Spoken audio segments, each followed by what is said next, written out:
Bon après-midi et bienvenue à cette conférence de presse portant sur l'annonce d'un nouveau fonds, le fonds Écopropulsion.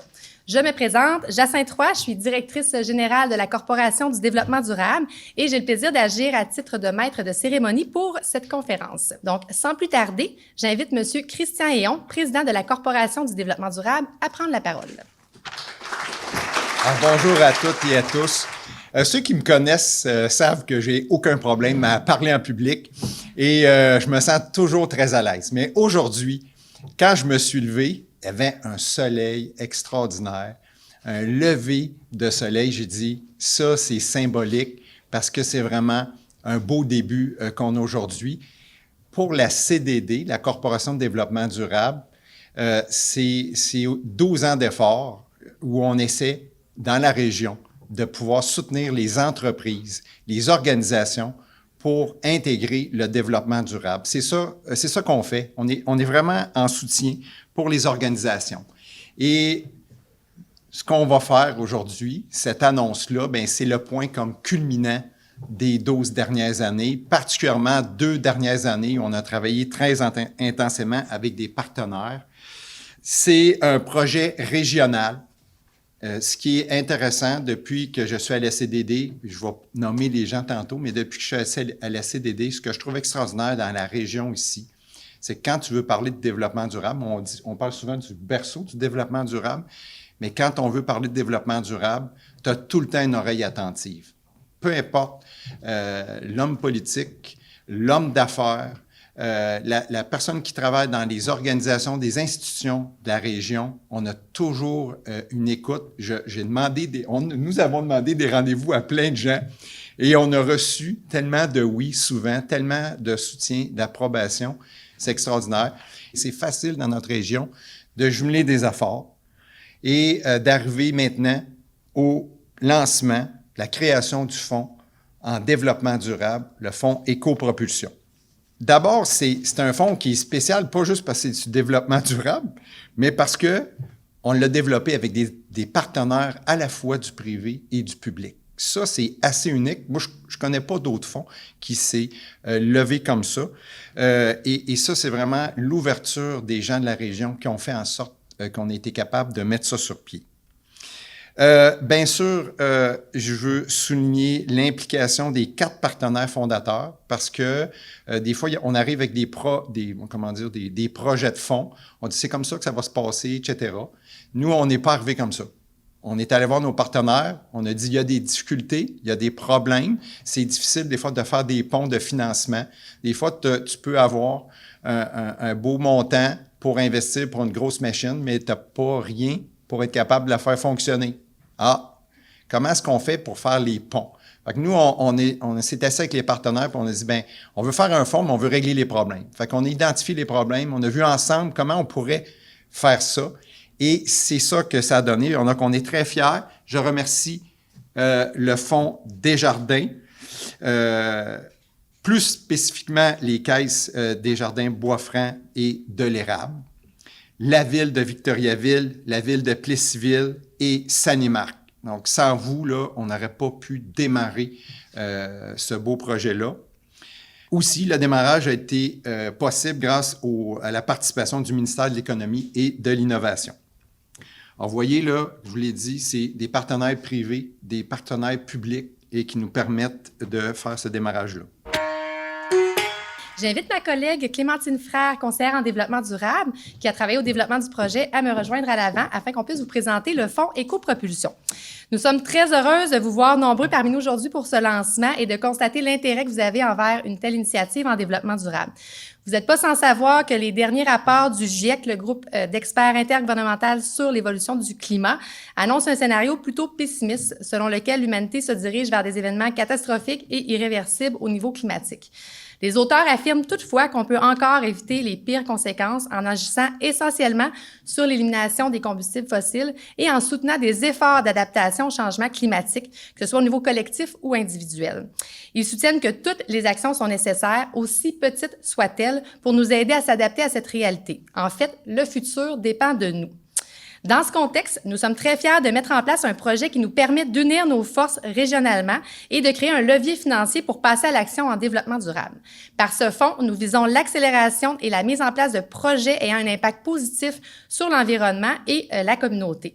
Pour y arriver, nous soutiendrons l'émergence d'actions concrètes en octroyant des subventions aux entreprises et aux organismes à but non lucratif des régions d'Arthabasca et de l'Érable qui souhaitent mettre en place un projet en développement durable. Je cède la parole à ma collègue qui vous donnera quelques précisions additionnelles. Bonjour à tous. Alors, ça me fait très plaisir de vous parler un petit peu plus amplement des détails du fonds. C'est un projet qu'on travaille depuis plusieurs mois. J'en profite également pour souligner l'implication et la très belle collaboration des 4 partenaires fondateurs. Donc Benoît Bélanger, Annie-Pascale Côté, Yves Arcan, Denis Baudouin, Patrick Marchand et Patrick Couture, avec qui ça a été un plaisir de travailler. Et je souligne également la présence de Maître Bizier qui nous a beaucoup aidé dans l'aspect juridique de ce projet. Comme l'a précédemment précisé Monsieur Héon, le fonds Éco-Propulsion est doté d'un montant de 405 000 $. Donc il distribuera des subventions au cours des 3 prochaines années, soit les années 2022 à 2024 inclusivement, pour soutenir des projets durables. En ce qui concerne l'aide financière plus précisément, la subvention accordée sera différente en fonction du statut du demandeur. Si le projet est réalisé par un OBNL, le montant de l'aide financière correspondra à 75% du montant total demandé. Et si le projet est porté par une entreprise, le montant de l'aide financière sera de 50% du montant total demandé. À noter également que l'aide maximale allouée sera fixée à 10 000 $ par projet sélectionné. Alors, quels sont les critères d'admissibilité pour bénéficier de l'aide financière ? Ils sont au nombre de 4. D'abord, être un OBNL ou une entreprise. Également, exploiter un établissement dans les régions d'Arthabasca ou de l'Érable et exercer principalement ses activités dans ces régions. Enfin, présenter un projet qui se déploiera également sur le territoire de ces régions. Quels sont les projets admissibles au fonds Éco-Propulsion ? Donc, pour être admissibles, les projets devront viser au minimum un des principes du développement durable de la loi sur le développement durable du Québec qui ont été retenus par le fonds Éco-Propulsion. À titre d'exemple, voici quelques thématiques types de projets qui répondent à ces principes. Donc, en ce qui concerne le volet social du développement durable, les thèmes de l'information, de la sensibilisation et de l'éducation au développement durable, comme des projets de sensibilisation au comportement éco-responsable, aux modes de déplacement alternatifs pour les enfants ou en entreprise, par exemple. Des projets également qui viseraient à assurer le bien-être des communautés. Concernant le volet environnemental du développement durable, les thématiques liées à la conservation des milieux naturels, comme des projets ayant trait à la mise en valeur de milieux naturels pour leur préservation ou à la consolidation de la protection de certains milieux, par exemple.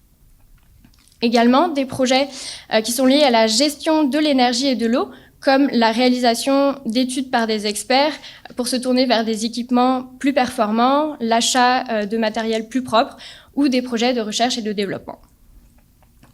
Toujours dans le volet environnemental, des projets qui pourraient être en lien avec la gestion des gaz à effet de serre, comme des projets de sensibilisation et de réduction pour favoriser et accélérer l'adoption de véhicules à faible ou zéro émission, pour réduire les gaz à effet de serre, et des projets en lien avec l'adaptation et la lutte au changement climatique.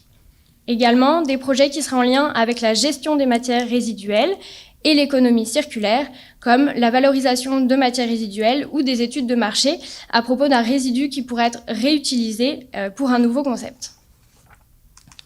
En ce qui concerne finalement le volet économique du développement durable, cela pourrait être des projets qui ont pour objectif de renforcer les pratiques d'achat ou d'approvisionnement responsable, comme l'approvisionnement local, ou des projets favorisant la consommation responsable, comme la création de produits éco-conçus, l'allongement de la durée des produits et des projets d'achat local ou de circuits courts. Et également des projets qui viseraient l'instauration de pratiques d'affaires éco-responsables. Plus concrètement, comment va fonctionner le fonds éco-propulsion? Alors, il va fonctionner par appel de projet. 2 appels de projet auront lieu en 2022, un au printemps et un à l'automne, chacun d'une durée de 6 semaines, durant lesquelles les demandeurs pourront déposer leurs demandes. Et nous sommes ravis de vous annoncer aujourd'hui que le premier appel de projet s'ouvre officiellement et que les organisations pourront déposer leurs demandes jusqu'au 25 mai inclusivement.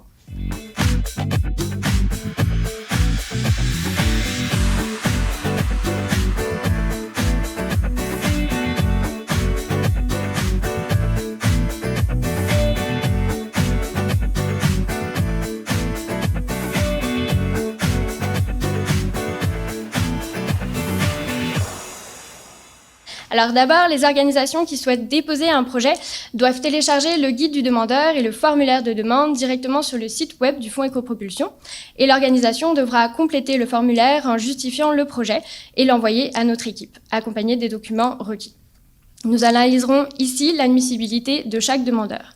Ensuite, le comité de sélection, qui est composé de 5 experts dans les domaines social, économique et entrepreneurial et environnemental, va analyser chaque projet en fonction d'une grille d'analyse multicritères qui a été établie.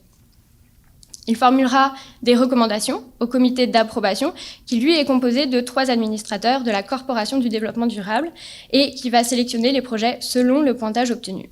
Enfin, nous annoncerons les projets sélectionnés et remettrons les subventions jusqu'à épuisement des fonds qui ont été dédiés pour chaque appel de projet. Alors, je vous invite à visiter le site web du Fonds éco-propulsion pour retrouver toutes ces informations, dont le formulaire de demande et le guide du demandeur qui précise le fonctionnement du fonds et comment remplir le formulaire.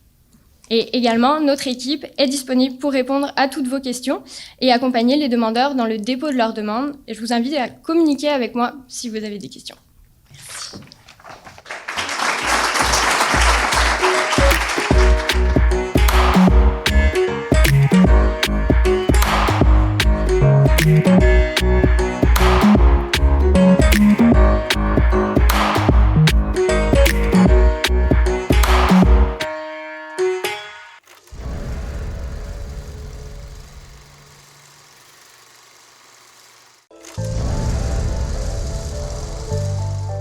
Pourquoi je regarde la TVCBF?